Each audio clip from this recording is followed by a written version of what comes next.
our speaker, David Nolan. I know just hearing beforehand, many of you already know David. He worked for 30-some years with Five Rivers Metro Park, including as Director of Conservation, which I think is something all of us are interested in, particularly the work that he oversaw in the restoration of Huffman Prairie State Natural Landmark, the Huffman Prairie, at Wright-Patterson Air Force Base, which, if you haven't seen it when it's in bloom in mid to late summer, it's just something really spectacular.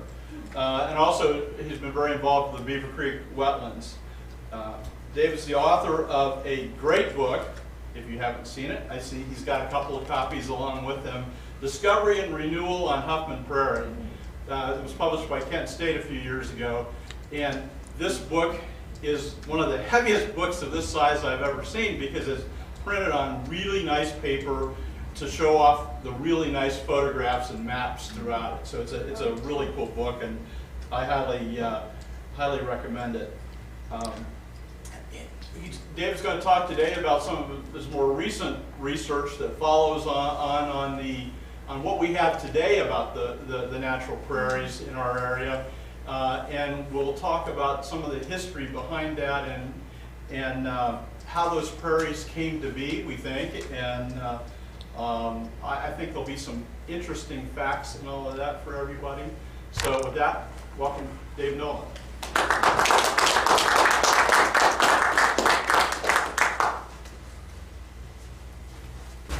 Hey everybody, good to be here. I'm sort of a millennial. I used to call myself. I was on the outdoor ed staff in 1980. And that was a great adventure, and it meant a lot. You know, it was a big part of my life. And so we come to the Glen in Yellow Springs all the time. My family and I. So there's some familiarity there, but I grew up in Fairborn, and I'm kind of a local guy that's always been interested in local history and local natural history as well. And so I've been playing around with this for a long time. And so today I'm going to talk to you a little bit about some work I've been doing, studying the native landscapes, especially between the Great and the Little Miami Rivers. And, can you speak up a little bit louder? Speak up. Okay. Yeah, I don't have a very loud voice, so if it needs to be louder, just kind of somebody start doing that. Okay, so let's get started here. So I'm going to take us back here to 1795, which is a pretty big year for the landscape of the greater Dayton region. That was when all of this land was surrendered to the United States by all of the Indian nations that lived in southwestern Ohio. And they did it because they were defeated at the Battle of Fallen Timbers, and they really didn't have much of a choice. And the American Indians had been here for some 12,000 years. And if you think about that, it's one heck of a long time. The people have been on this land, and the people on the right had just got here. You know, so you're talking a lot of knowledge about the landscape on the left and virtually none on the right. But unfortunately, I guess, the winners write the history books. And if you look at history books, just about any of them, for say our county history, you'll see what people thought of the American Indians. And a lot of that history wasn't written until toward the end of the 1800s. So here's kind of a typical one. This is from this is the first words of the history of Champaign County. And I'll just go ahead and read this to give you an idea. Prior to the advent of the white man, the woodlands and prairies of Champaign County had been the camping ground of the Red Warriors, who had full sway over this, one of the finest counties in these United States. Nature's hand had been too lavish in the distribution of natural advantages to let it remain longer in possession of those who refused, even in the slightest degree, to develop any of her great resources. And early in the present century, the westward tread of the sturdy pioneer was heard, and the might of his arm was felt by the savage. On came the hardy adventurers with a firm and a resolute step. The fair country was reached. Here they pitched their tents, yada, yada. You get the idea. So that is kind of how history was interpreted for later on. But most of these people that wrote this kind of history weren't there when it happened, you know. The people that came kind of next writing history kind of looked at the American Indians somewhat differently. They started kind of converting them to the noble savage who loved the earth and had no impact on it. Remember the Indian on TV crying because he saw the pollution and all that? Well, that kind of led to another kind of incorrect characterization, what they call the pristine myth. And then if you look at more modern writings, a lot of it advocates, like this one from 1991, put out by the Smithsonian Institution. Pre-Columbian America was still the first Eden, a pristine natural kingdom. The native people were transparent in the landscape, living as natural elements of the ecosphere. Their world, the new world of Columbus, was a world of barely perceptible human disturbance. That's the pristine myth. But in the 1950s, this anthropologist named Omer Stewart did a lot of research studying actual writings of people on the activities of American Indians. And he started early in the 1600s around the East Coast all the way to California and documented extensive evidence that American Indians were burning a large portion of the landscape of North America, probably for thousands of years before the United States was formed. And this was rejected by scientists and authors of the day who didn't really want it to be true. And his book is only published in 1991. And now you can get it. It's called Forgotten Fires. And it's all kind of good stuff in there if you want to read about documentation of American Indian burning. And they didn't do it for fun. You know, they weren't doing it because they wanted to promote prairie flowers. They were doing it for food. You know, if you burn off a prairie, it attracts the bison and the elk and game like that. If you burn in the forest, you clear out the understory, you can travel easy. You can hunt without making a bunch of crackling sounds. I mean, the prairies made building materials for their houses. So they had a lot of reasons to do it. Here's one of, wasn't in the book, this is one I found. That this is from an English farmer that came to Ohio, Indiana, and Illinois in 1818 to document what it was like. And here's what he wrote. This was toward the end of October.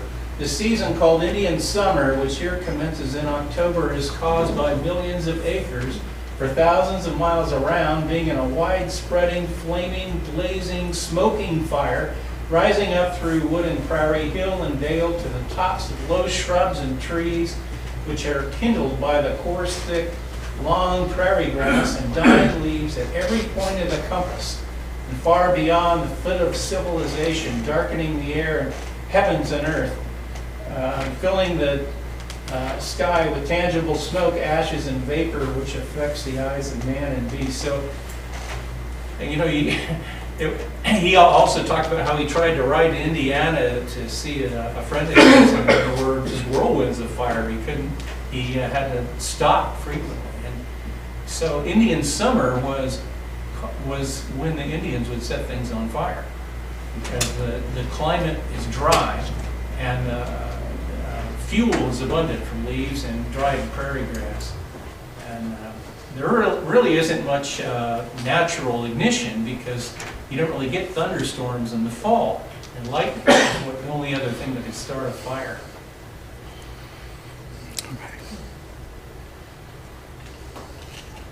So another way that this is known was the surveyors that came in. The United States passed the Northwest Ordinance that required that the land that was to become Ohio would be surveyed into 36 square mile townships. And they sent in teams of surveyors, usually in about 7 team members like this, with a compass and a big chain, and they would lay out all the square miles and sometimes the lots within a section or a square mile block. And a lot of ours was done by a fellow named Israel Ludlow and his team in this area. And this is what it looked like when they were out doing that. But you see the guy on the right there, he's making careful notes as to what they observed. So they wanted to define the land, not so much to show the natural vegetation, but to make property lines for future landowners. But the only reference they had was the vegetation. So that's what they used. And they wrote down what was there, and they documented trees along the corner, 2 trees at every corner, and some along the lines, the type of tree and how big it was. And this is what their records look like. And anybody can access them. They're all in the U.S. Archives. You can look at them online. And I'll show you later on how to do that if you're interested.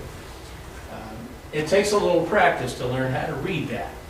But I tell you, once you do, there's a lot of information there that is just sort of hidden in these ancient documents. That if you have the patience to pull it out, you can find some things out.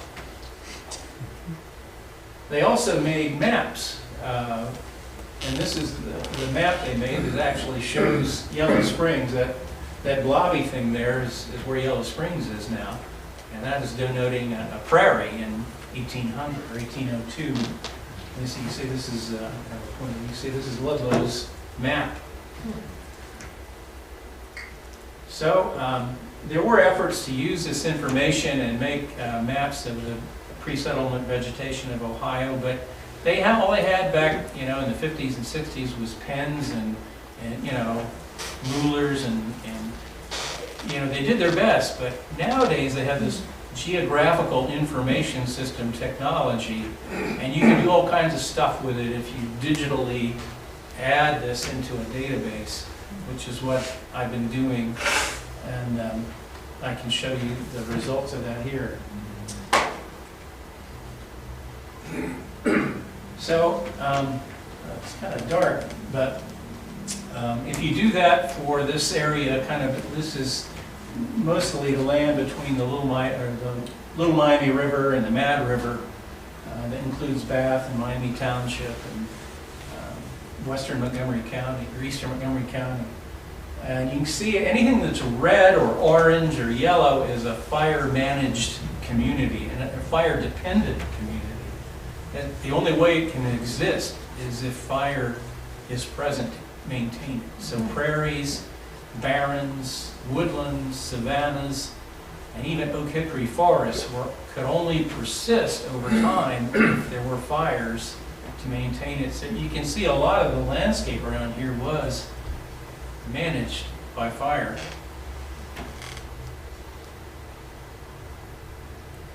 The prairies have been here a long time. In fact, ever since they've been here since the climate moderated from a dry spell back some 2,500 years ago. And the prairies had been here, but the only reason they persisted was because of burning. And here's an account from 1750 from Christopher Gist, who was traveling through the Ohio wilderness. He was going south, and he left the Mad River, and he reached the Little Miami River. He left the path and went to the southwestward down the Little Miami River Creek, where I had fine traveling through rich land and beautiful meadows in which I could see 40 or 50 buffaloes feeding at once. The Little Miami River Creek continued to run the middle of a fine meadow, a mile wide and clear like an old field, not a bush in it. I could see buffaloes in it 2 miles off. Well, I can tell you, I've been working at Huffman Prairie a long time, and if you don't mow or burn that thing every couple of years, it grows into brush and trees. So the only thing that could keep a prairie like that open was fire. So this is what they look like. they were very diverse plant communities that were home to diverse wildlife. And now they're almost totally gone. Except, Huffman Prairie is the biggest one around. And there's some planted ones, including here in this area, but mostly they're gone.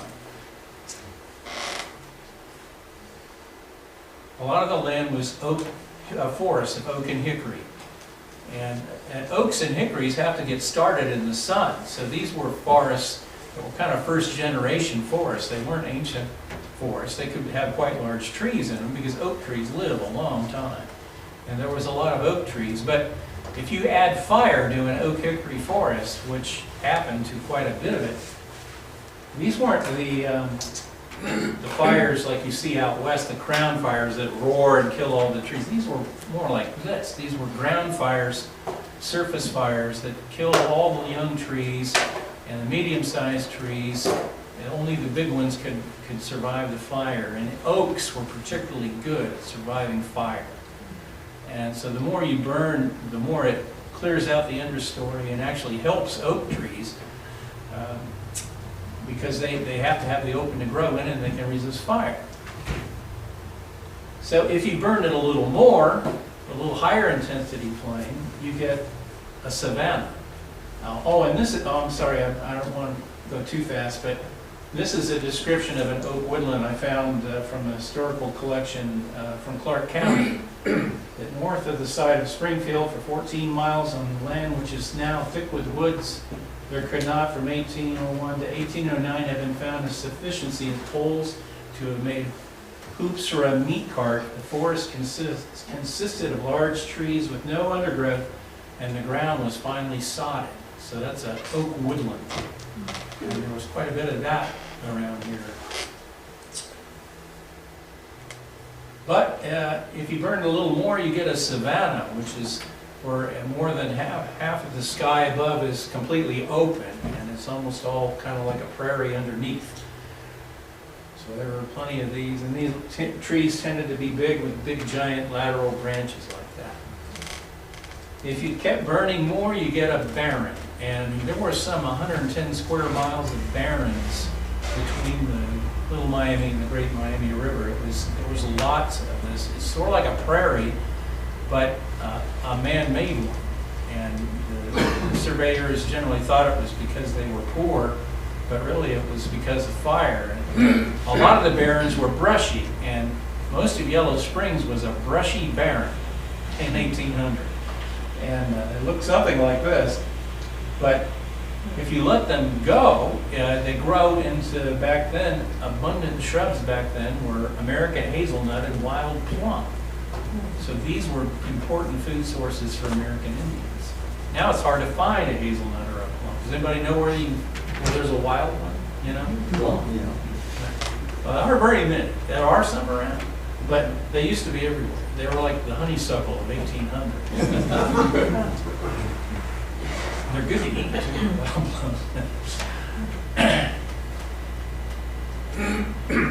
If somebody was to interview an American Indian as to what the heck they were up to, nobody did, of course. The history books, you've seen how we interpreted their history. But here's something I found in a book called Braiding Sweetgrass. Has anybody read Braiding Sweetgrass or heard of it? It's a pretty cool book, but in it, the author's father is quoted here in a lesson to his grandchildren. The land gives us so many gifts. Fire is a way we can give back in modern times. The public thinks fire is only destructive. They've forgotten or never knew how people use fire as a creative force. The fire stick was like a paintbrush on the landscape. Touch it here in a small dab and you've made a green meadow for elk. A light scatter these burns off the brush so the oaks make more acorns. Stipple it under the canopy and it thins the stand. Prevent catastrophic fire. Draw the fire brush along the creek. And the next spring, it's a thick stand of young willows. A wash over a grassy meadow turns it blue with camas. To make blueberries, let the paint dry for a few years and repeat. Our people were given the responsibility to use fire to make things beautiful and productive. It was our art and our science.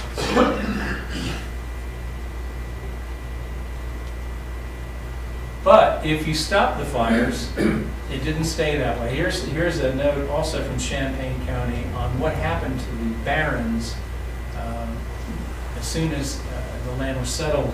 The land that was known as the Barrens, but is today considered by resident farmers as comprising the garden spot of the country, the settling up and cultivation of the country interfered with the annual burnings of the grass, a common practice with both the Indians and the first settlers. This practice kept down the growth of young timber, which took a vigorous growth as soon as the fire ceased to be kindled. Unfortunately, all indigenous fires stopped after 1830. The United States passed the Indian Removal Act, and all the native peoples were forced to leave and relocate west of the Mississippi River. So unfortunately, a lot of the culture that had been there for thousands of years was, the memories and it was lost about how they did this. They still have it out west where things, native tribes survived on their homelands, but they didn't here. So a lot was lost there. The Americans kept a lot of burning right up until the advent of this guy here. People regularly burn their farms. They burn their woodlots for a lot of the same reasons, sometimes for other reasons.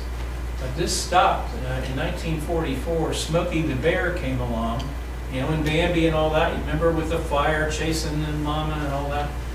That fire was bad in wildlands, and that we had to stop all fire, and we did. So you don't see fire around here hardly at all. Especially, you certainly don't in a forest.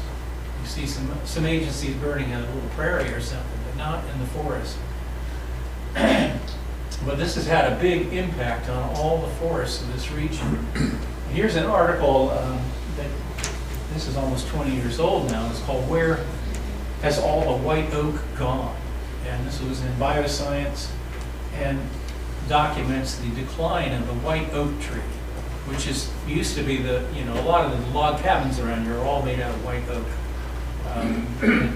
It was one of the most common trees, big ones all over the place. But they are not reproducing.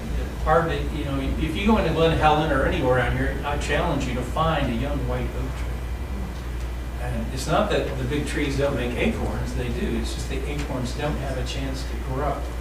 It's like oak has to grow in the sun, and all the deer eating them doesn't help either. And this process has converted oak forests increasingly into trees that can tolerate the shade, especially sugar maple.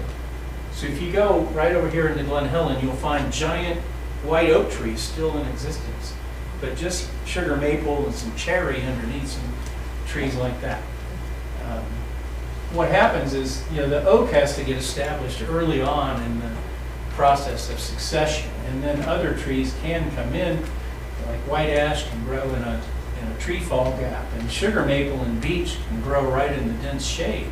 So over time, some 500 years, forests evolved from an oak hickory one to a beech maple forest.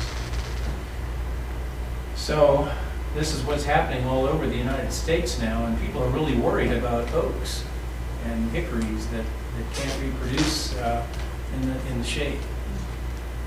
They call it mesophication. Now this is a big white oak in Glen Helen, and you can see it's alone, and all the other trees around it are sugar maples and cherry, some hackberry and elm, which is typical. All the white oaks are just big ones.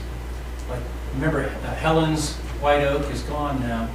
But look around underneath, there's no little white oaks coming up. So let's talk a little bit about Yellow Springs. Am I out of time yet? No, keep going. This is that map Ludlow made, his team, in 1802, showing what's now Yellow Springs, which is mostly in, I believe, section 19. And a lot of Glen Helen is in 13, or is it? Anyway. Yeah.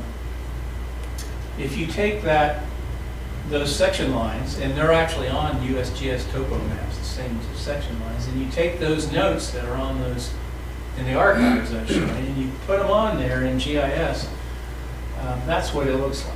So then you can overlay that with all sorts of things, like topography, or the Ludlow's map. Here it is with Ludlow's map. And then you can, what they call, interpolate or draw between the lines based on topography and come up with a recreated vegetation map of what it was like.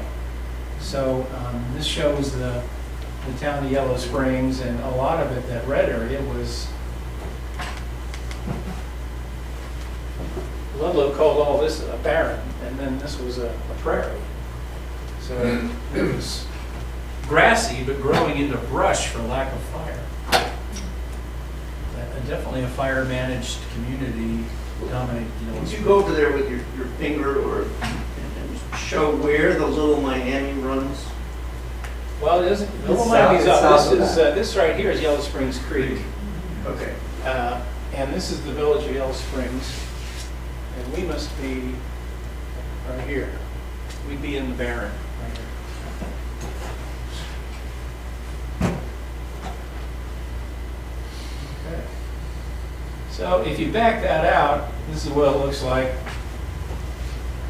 So Yellow Springs is, and it was in this prairie and barren complex here. You can see it joined with oak woodlands and prairies and barrens, and a continuous string here that spreads out on both sides of the old Shawnee town of Old Chillicothe. Now, it's interesting if you read about, you hear about Old Chillicothe as a town, the Indian town had only been there a few years really when they were defeated. But looking at that, there's no way the land was in that condition by human activity over just a few years. That really American Indians had to have been applying fire continuously for thousands of years. So, Is there some thought that they would have been following the streams when they did that? Because it looks like it follows the mad and follows yeah. the little. Oh, no, they could use canoes to go up and down and easily get distance to light a fire. And so, yeah, the river corridors are really important to them. And then a lot of the land was burned in oak woodland between that and their other town. So it makes easy travel through an open woods. Whereas a lot of that other woods, out of there was a tangled woods. You couldn't get through it all. So fire had been not applied there for quite some time. Well, if you want a poster of all this, I just happen to have some here. The Beaver Creek Wetlands Association has them for sale. They're $40, but they're nice posters. And the money goes to the Beaver Creek Wetlands Association. So if you want a poster, you can pay me $40. But if you want something for free, it's online. If you copy down that link, it'll take you to a digital version of the map I was telling you about. And you can move around and zoom in, and if you click on one of the section lines, it'll give up the surveyor's actual note that they made that was taken off those records. And if you want, there's also a link. You can check it. You can go back yourself and link to the actual record. So if you think I'm full of hooey, you can check it out. But it's kind of cool to look at the map and play around. Did all the data for the map come from the surveyor's records? Yeah. Let me think. Is there anything that didn't? No, that's what I used. So a lot of their records were written words. Yeah, they had three basic things. They had line descriptions. So along each mile, they would describe what it was like along that mile and what the vegetation was like that they saw. And then they had witness trees that at each corner they made 2 trees, and they would slash the tree and mark the diameter of the tree and the distance and bearing from the corner. And along the line, they usually had several trees too. So then those are also listed in the archives. You can see the witness trees. And then the third one is the maps that they had where they were drawing the prairies and such. So those are the three things. Do you know the effect of the Indian Removal Act in, say, in the Yellow Springs area? Well, when I think of that, I think of Tennessee, North Carolina, Georgia, which is what you hear most about. I know there's a Miami settlement in Oklahoma, and I guess Miami's in Kansas, but by that time, I think they'd already been driven out to Indiana or farther west. Was there much of an effect in this area? Well, I don't really know. I mean, I've heard different things about how many Native Americans were here. There were some around, you know, but mostly they had been relocated to Northwest Ohio, and they had been given Indian reservations up there. But they were booted out of those reservations. Yeah, I hadn't heard any stories about it. Yeah. I know the Wyandots, which were the last to leave Ohio, left their reservation in northern Ohio and walked down basically with 68 through Yellow Springs to Xenia and then went over to the canal from there. So they came right through here, but they weren't living here. So where did they end up? Out west? Out west. And is that as a result of the Indian Removal Act? Or? Right. Okay. Greenville still celebrates the treaty. Yeah. And you didn't show up? It worked out for us, yeah. So how long, I know you had that one chart that showed 500 years from open area to, I think, beech maple. But what would it have taken to just, you know, grow back to the point where it wouldn't be recognized necessarily as a prairie or a barren when a surveyor came through, you suppose? Is it? Well, it takes about 80 years to grow from a total open to a canopy forest around here. Okay. But then the forest changes slowly over the next several hundred years. There's an account published in one of the Greene County history books about a man coming from Dayton to Yellow Springs to work on, he had a contract to cut ties for the Little Miami Railroad when it was being built in the 1840s. And he mentioned stopping for lunch at the stone house that's there on the edge of Fairborn.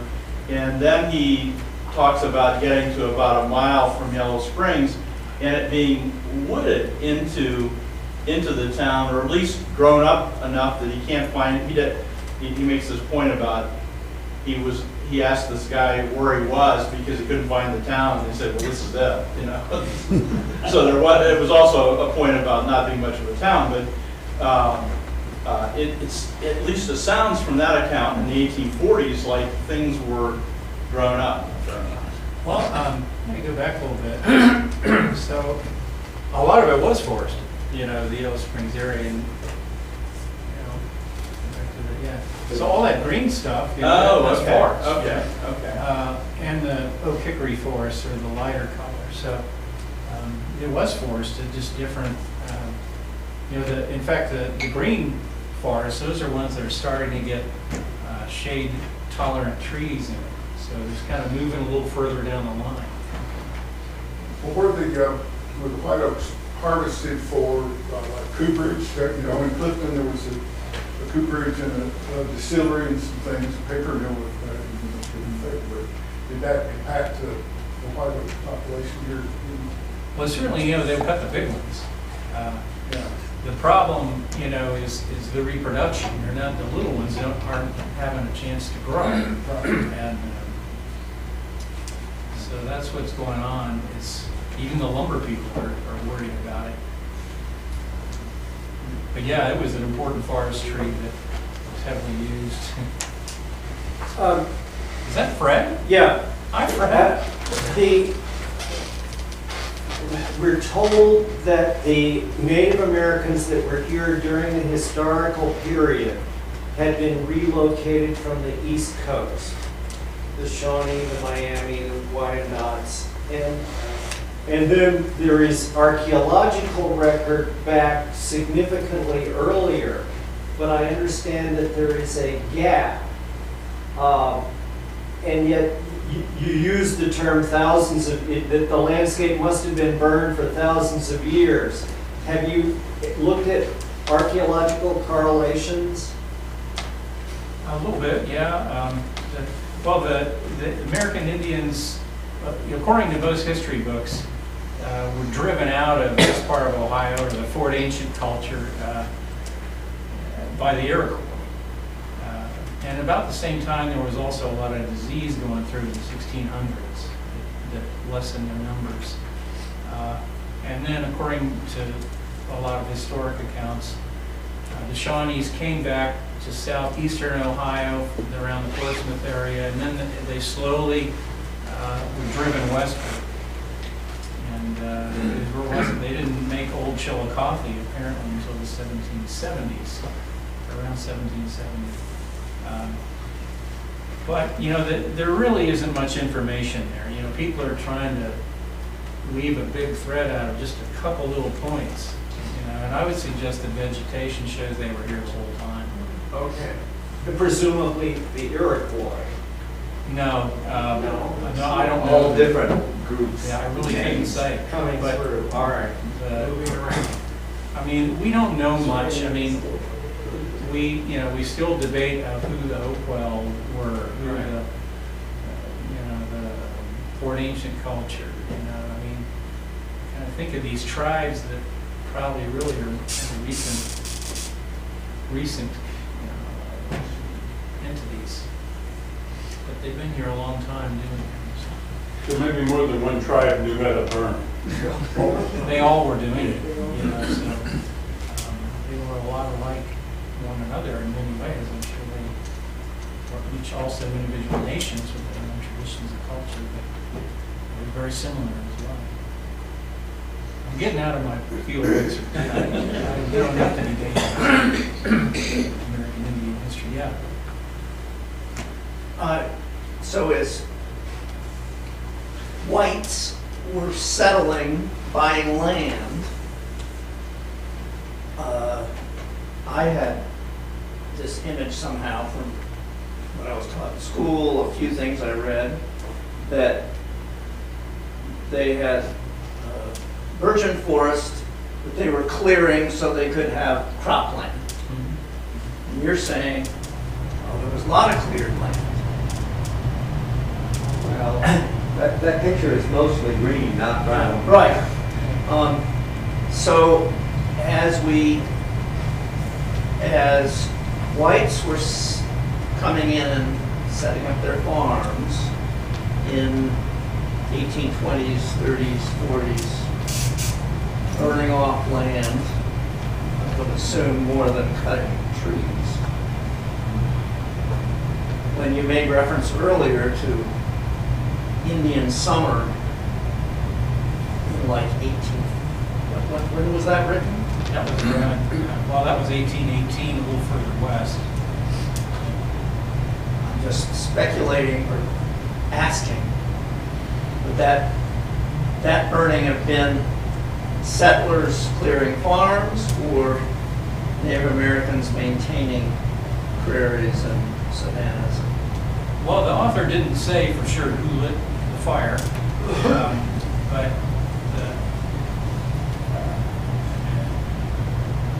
the conclusion of, the fairly, actually have a paper about this if you want to see some of the references. It's pretty well established.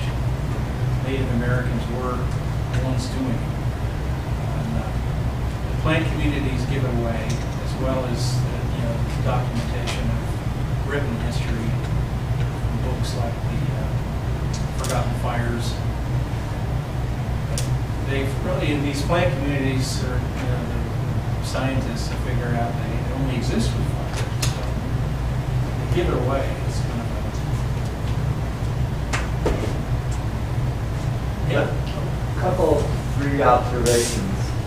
One, I can't imagine settlers clearing land by burning down the forest, because it isn't easy to burn down the forest.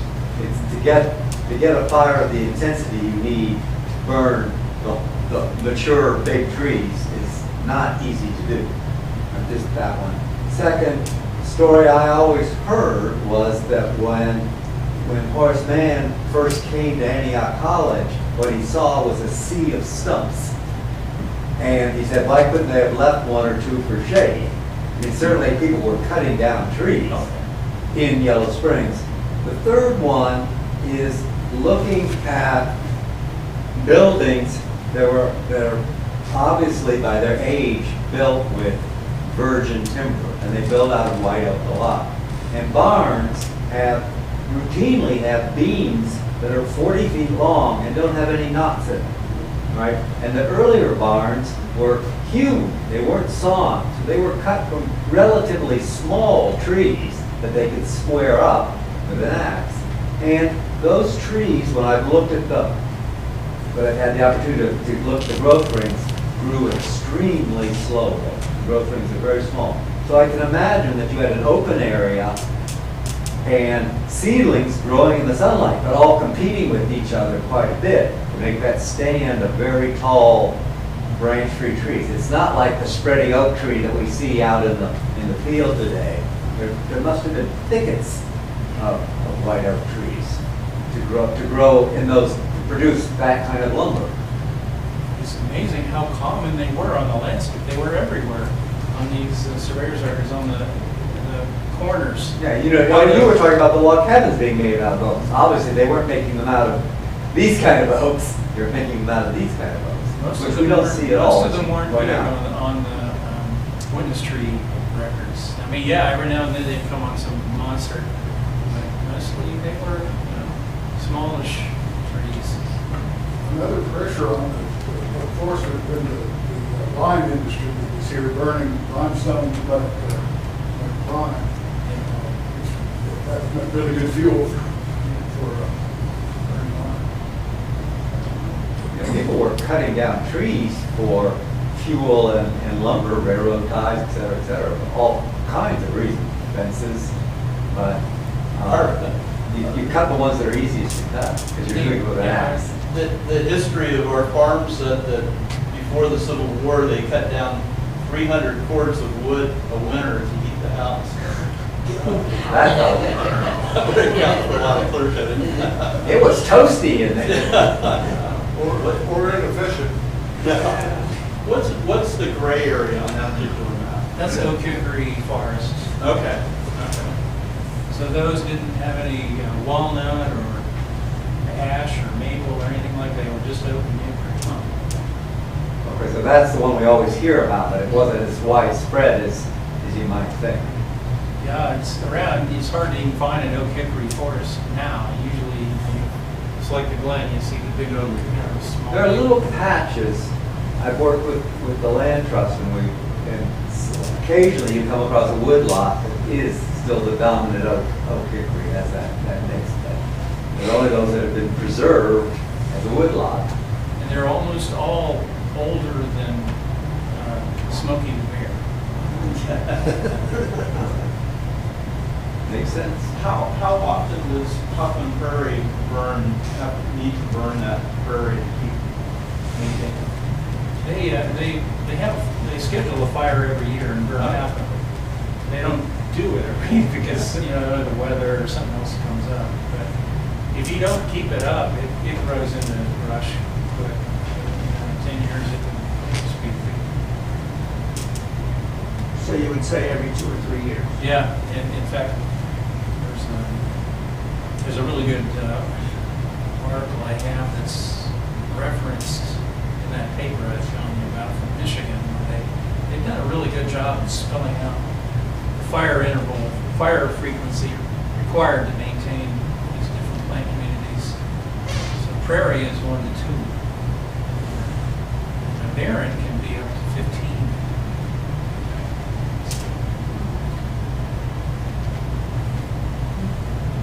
It's kind of a new concept for people to think that our landscape is burned. Is the limestone closer to the surface in those barrens, places like that? Is that? Yes, that's a good point. And a lot of it was glacial deposits, caves and esters, and then because of the gravel, it would dry out easy, and then they could more frequently be burned. And those were the barrens, a lot of the gravel, and also in the river valleys. A lot of them would dry out because they were gravel too, unless they had groundwater. prairies tended to be in the valleys. Okay, so Barron had trouble building up soil because of the percolation. It wasn't building up soil. In fact, like the one quote said, that as soon as they stopped burning food, they grew into trees. It's Yeah. just that they would dry out sufficiently. To be able to. Every burn. year they'd be flammable. Yeah.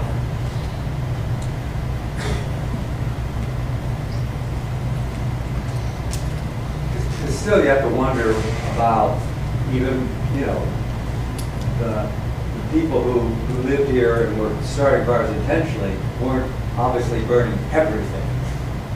Or some areas ended up being barrens and other areas didn't. So the underlying geology is another factor in all Yeah, it of was this. definitely a factor. Although droughts, I mean, in a really bad drought, you can burn just about anything.